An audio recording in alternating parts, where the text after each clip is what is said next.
Waitemata Harbour, a significant site just by its existence.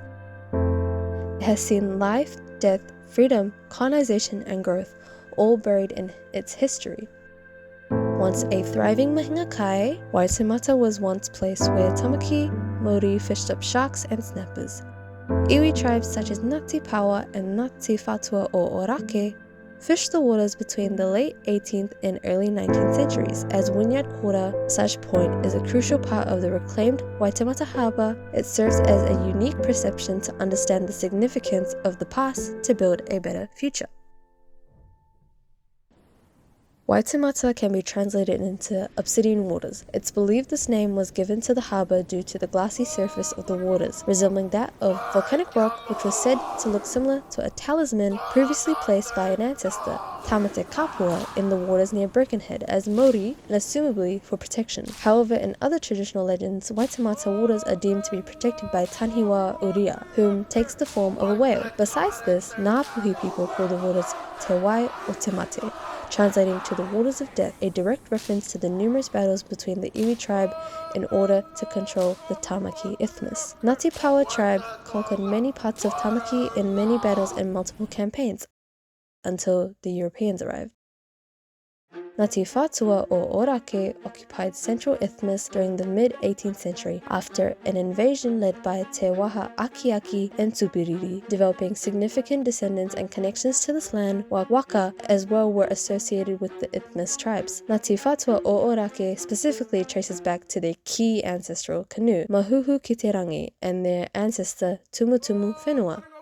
Early European settlement and the relocation of the capital from Russell to Auckland in 1841 meant that there was pressure for land. By 1850, most of the usable land in Auckland was purchased by Europeans. Promises to establish generous reserves were overruled or ignored. By 1860, over 40% of Auckland's Maori land had been lost. In addition to this, an estimated amount of 40,500 hectares of land in South Auckland was confiscated under the New Zealand Settlements Acts 1863. The Western Reclamation, now Wynyard Quarter, was progressively constructed by Ports of Auckland's predecessor, the Auckland Harbour Board, to provide additional berthage capacity and flat land for port-related activities, within the last component of its reclamation being completed in 1930. This continued until Ports of Auckland were legally no longer able to make more harbour reclamations.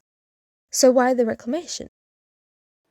The Western Reclamation was developed by the Port of Auckland to expand and initially serve the timber trade, later transitioned to bulk petrochemical storage, earning the name Tank Farm. The site was reclaimed by the Auckland Harbour Board in two key stages, first in 1917 and subsequently in the 1940s, primarily to assist with the importation, storage and distribution of petrochemicals. The fishing and marine industry also had a strong presence at Wynyard Quarter since its early years. Changes in Auckland's fuel supply system, notably the commissioning of Marsden Point to Wiri Pipeline, dramatically reduced the need for bulk storage, prompting a vision in 2005 by Ports of Auckland to transform the area into a waterfront community. Sea City projects oversaw development from 2007 until 2010, when Waterfront Auckland, now Eki Panuku, was established to manage Wynyard Quarter's development. The Auckland Council sought to reclaim Wynyard Point to revitalise the area, unlock waterfront potential and stimulate economic growth, tourism and community engagement while enhancing the livability through urban development initiatives. The transformative essence of Wynyard Point extends far beyond its physical metamorphosis. It delves deep into the spiritual and cultural fabric of the land, intricately interwoven with indigenous concepts of whakapapa and whenua. These notions not only provide a lens through which to view the reclaimed landscape, but also serve as guiding principles, enriching the connection between the people and the land. At the heart of the narrative lies the profound understanding of whakapapa, the ancestral lineage that binds all living beings to their origins and to each other. Within the reclaimed terrain of Wynyard Point, each stone, tree and brick carries the imprint of this lineage, whispering tales of the past and offering glimpses into the future. It is through whakapapa that the land speaks, resonating with the voices of ancestors and echoing the aspirations of generations to come. Furthermore, the concepts of whenua, which encompasses both the physical land and the spiritual essence imbued within it, further deepens the connections to the Wynyard area.